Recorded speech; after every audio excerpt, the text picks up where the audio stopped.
Hello everyone. I just got back from seeing John Wick 4. Wow, what an experience. I've been so excited to see this. And the day's finally here and I got to tell you straight off the bat, this movie didn't disappoint. It didn't disappoint at all. It was incredible.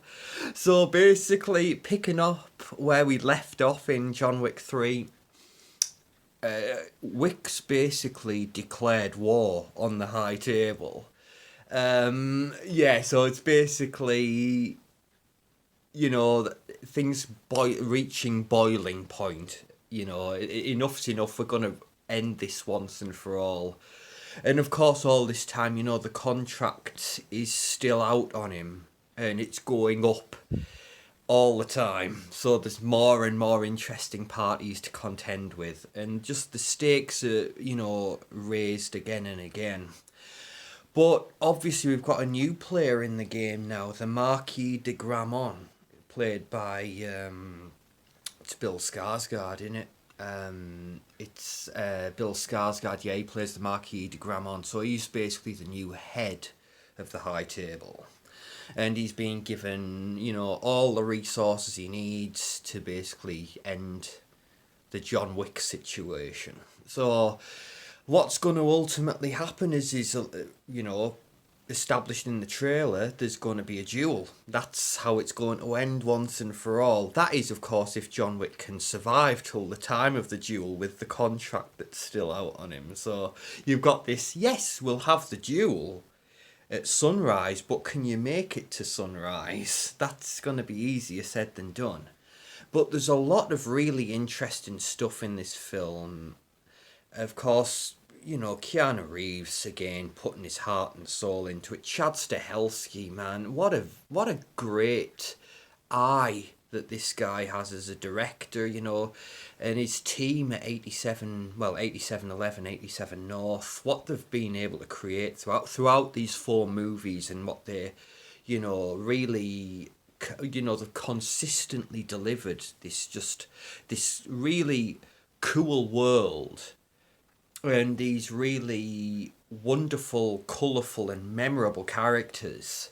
And obviously, just top notch action, the creativity on display constantly. And this movie, it's been said it has wall to wall action.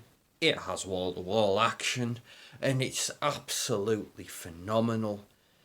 Just so many different kinds of action, shot in so many different creative ways. And just the different weapons, obviously weapons, hand to hand stuff.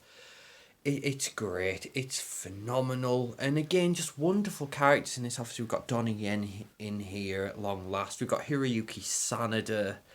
We've got Scott Adkins.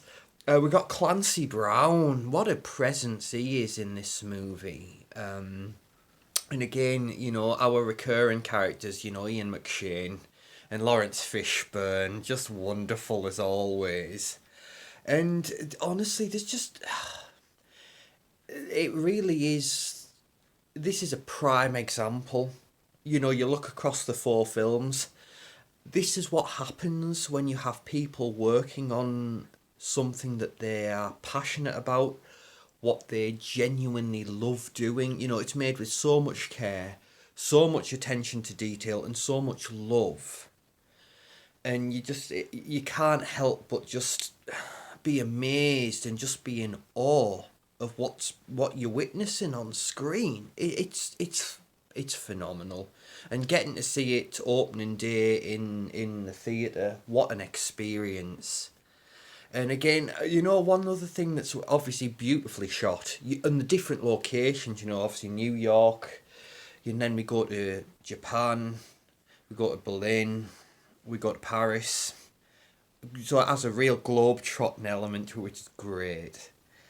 And just beautifully shot. And, the production design. Obviously, this is the biggest budgets. Each film, as you would expect would be the case, they've had a progressively bigger budget. And this is the biggest one so far. And again, you can see the money on screen. Absolutely, you can see the money on screen. And also, the music score to these films has always been great, and it was on the. I think they'd really outdone themselves in this one because it seems like the music had got progressively better in with each film, and this one it's just yeah. Because obviously, when you've got this constant barrage of action playing out on screen, obviously, and you wanting to, you constantly wanting, something that'll fit, and I suppose as well, with this sort of film, the music really helps to keep the momentum going and obviously builds the intensity. And again, just a phenomenal, phenomenal job.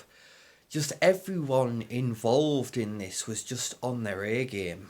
Absolutely first class. So, yes, again, please feel free to share your thoughts on it if you've seen it, and if you're looking forward to it. I hope you have as much fun with it as I have. Of course, there's some real highlights in this.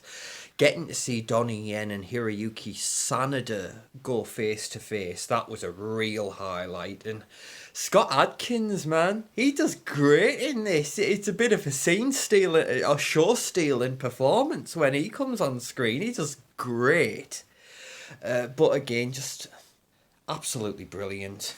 So many wonderful set pieces. There's so much creativity on display here, and you can't help but just love it. But that wraps this up. John Wick 4, absolutely brilliant. I can't wait to see it again, and I hope you all enjoy it. Thank you, everyone. Thank you for listening to me yammer on. I really appreciate it, and I will see you all next time. Thank you, everyone. Bye bye.